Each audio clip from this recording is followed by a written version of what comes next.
Like lava spewing out of an erupting volcano, fire ants are marching out of their homes, looking for new places to colonize. The tiny reddish-brown insects are extremely aggressive, and their bite is venomous.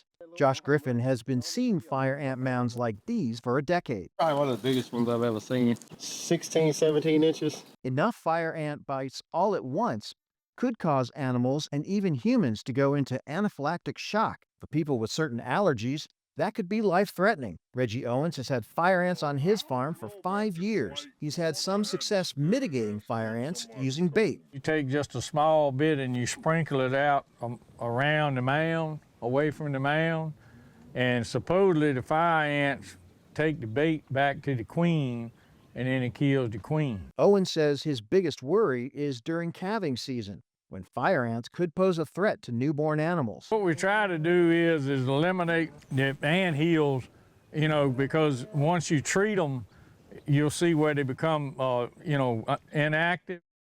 And then especially your calving lots, you want to make sure that your calving lots are fire ant hill free, because you don't want a cow to lay down to have a calf and that calf happen to kick the fire ant hill.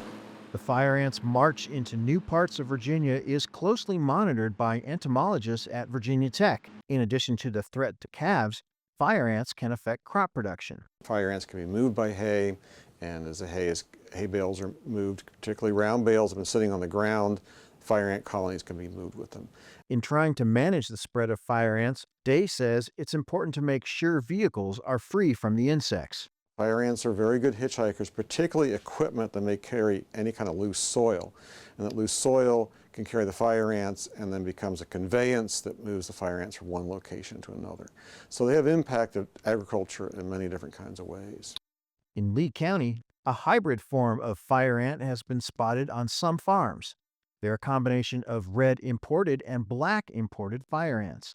They appear to be more resistant to cold, and they fly when mating. Hybrid fire ants like each other a little bit more than the red imported fire ants, so they will make like a mound after a mound after a mound beside each other, and so that's a lot of disturbance. And especially if they're out in a crop field, that's just a lot of space taken up from them instead of the crop that you're trying to do, plus the wear and tear on your equipment. Either type of fire ant presents a safety issue for farmers and their workers, but it's also important to keep in mind that the mitigation programs work if properly enacted.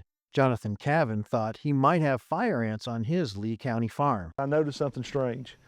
He kept looking and got to find the mounds, and we called our extension agent, called Ms. Amy Gill Byington, and she came down and confirmed them. Byington led a Virginia cooperative extension program that helped Cavan identify potential threats on his land. I would have not realized what they were without her education through a pesticide certification course, where she actually took the time to show them what they look like. Cavan and other farmers who are following quarantine protocols are helping to manage the spread of fire ants. In Lee County, Virginia, I'm Burke Moeller reporting.